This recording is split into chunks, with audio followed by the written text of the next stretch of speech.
Канымжан Жаманбаева.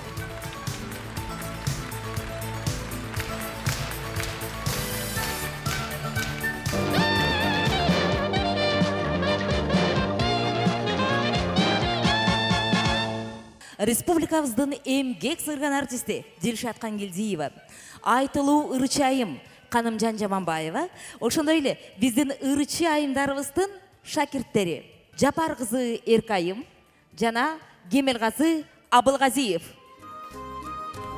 Кирип келген жаңы жыл барыбызга ийгиликтин жылы болсун.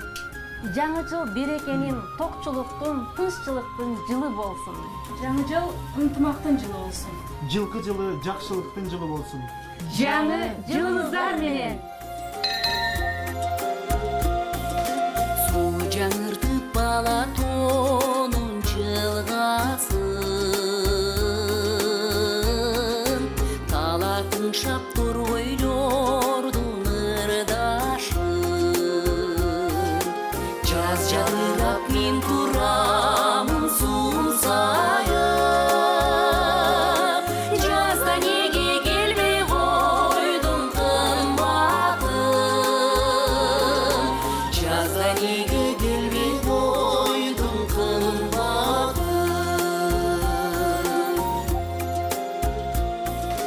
Жаркын гүлдөр жасалгалап кыр башын, жай чыгарып табигаттын сымбатын. Жаз жап-жакшы